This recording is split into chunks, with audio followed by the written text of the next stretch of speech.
Selamat tahun baru 2023 Sobat Sip. Happy New Year. Banyak orang merasa khawatir dengan tahun 2023. Bahkan beberapa waktu yang lalu banyak media massa dan media sosial yang mengatakan 2023 akan terjadi inflasi yang tinggi, akan terjadi resesi, akan banyak PHK, dan tahun 2023 adalah tahun yang gelap dan tahun yang berat. Bagaimana cara merubah tahun 2023 dari tahun yang berat menjadi tahun berkat?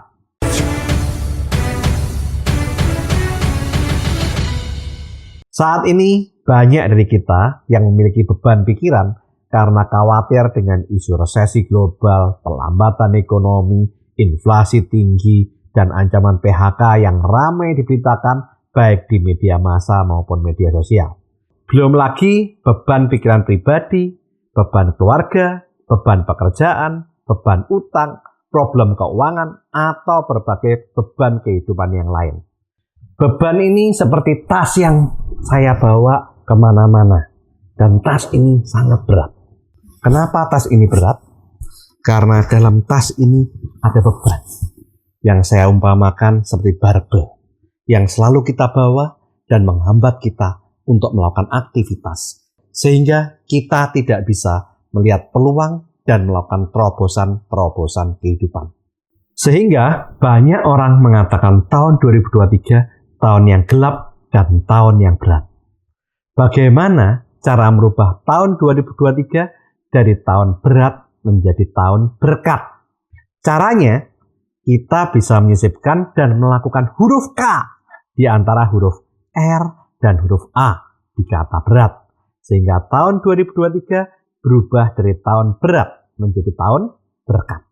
Apa saja K yang harus kita lakukan dalam kehidupan kita?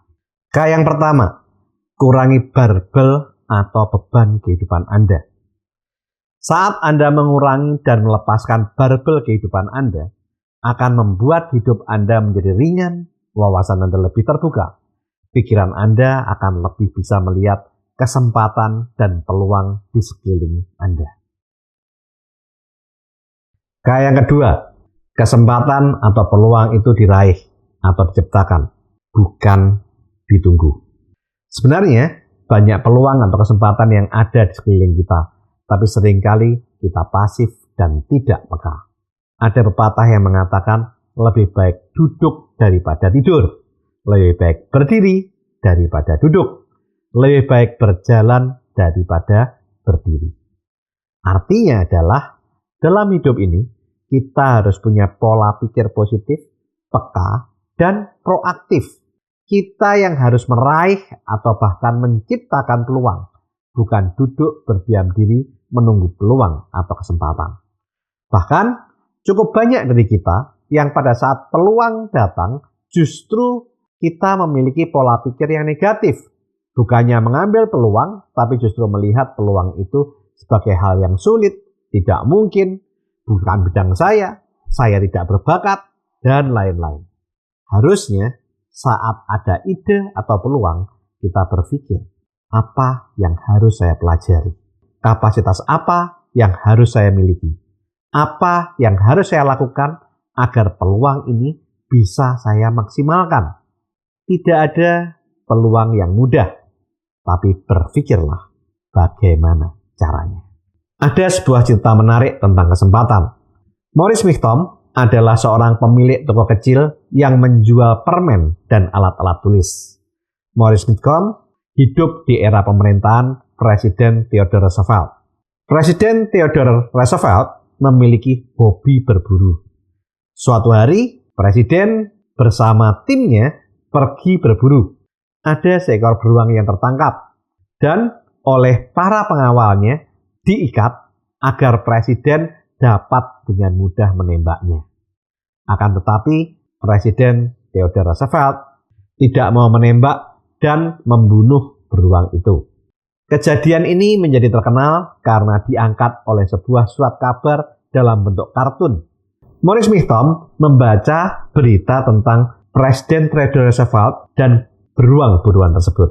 Kemudian Mitchum meminta istrinya membuat beruang khusus seperti yang ada di gambar koran tersebut. Dan Maurice Mitcomb menulis surat ke Gedung Putih untuk meminta izin menamai beruang tersebut seperti nama presiden. Dan Presiden Theodore Roosevelt membalas surat daripada Maurice Mitcomb. Dia berkata, "Saya pikir nama saya tidak begitu berharga dalam bisnis beruang. Anda boleh saja menggunakan nama saya." Maurice Mitcomb kemudian meletakkan boneka-boneka beruang buatan istrinya di toko kecilnya di sebelah gambar kartun beruang dari koran yang meliput tersebut. Boneka beruang itu dinamai dengan nama panggilan presiden, yaitu Teddy. Sehingga boneka beruang itu bernama Teddy Bear. Dan boneka itu boom, laris manis. Saat ini pun kita semua pasti tahu dengan boneka Teddy Bear ciptaan dari Maurice Mitcomb. Seringkali kesempatan atau peluang besar terjadi di balik sebuah masalah atau problem besar. Ada cerita menarik lain tentang kesempatan.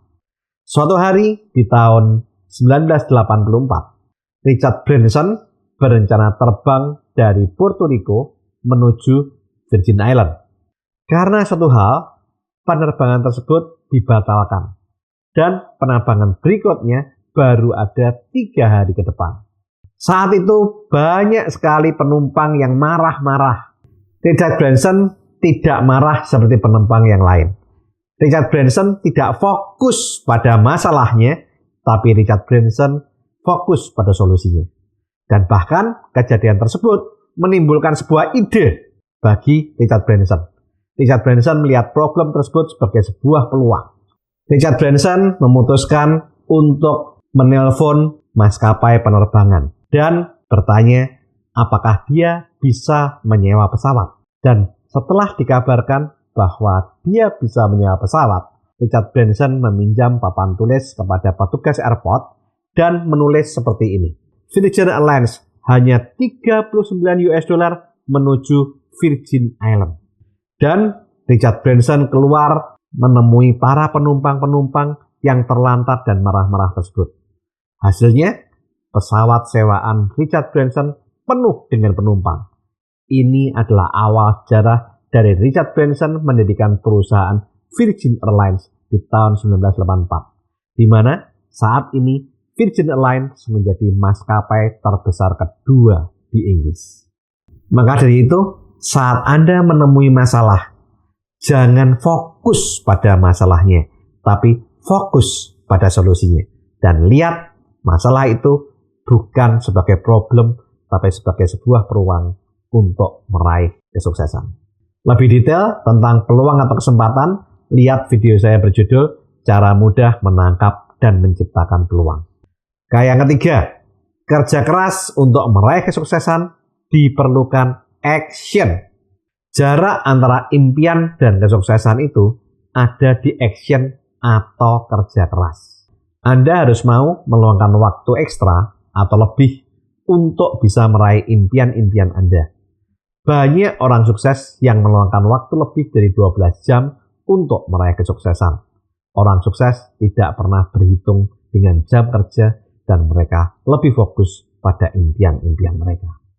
Yang keempat, kerja cerdas. Di samping kerja keras, kita juga harus kerja cerdas dengan meningkatkan kapasitas kita dengan knowledge atau pengetahuan yang bisa kita peroleh lewat YouTube, baca buku, training, dan mentoring. Yang kelima, komitmen. Orang sukses selalu memiliki rencana kerja harian dan mereka komitmen terhadap pekerjaan mereka. Orang sukses tidak suka menunda-nunda waktu dan pekerjaan mereka. Mereka berkomitmen dengan pekerjaannya. Bahkan banyak orang sukses yang memiliki sekretaris pribadi atau personal assistant untuk memastikan jadwal mereka dan memastikan pekerjaan mereka bisa terlaksana dengan tuntas.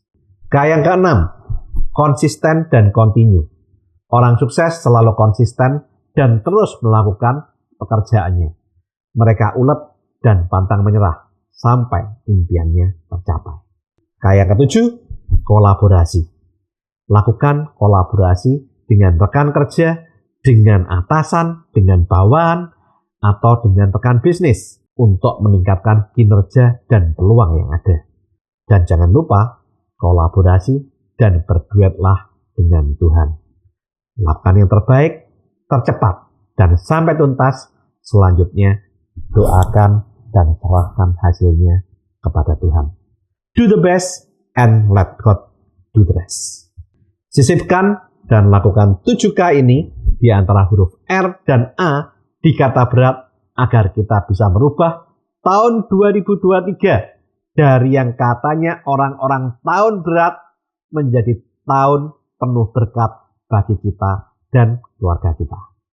Selamat tahun baru 2023. Mari kita syukuri dan lakukan yang terbaik di tahun 2023. Tahun yang memiliki 12 bulan penuh berkat, 52 minggu penuh anugerah, 365 hari penuh harapan, 8.760 jam penuh peluang, dan 525.600 menit penuh kesempatan.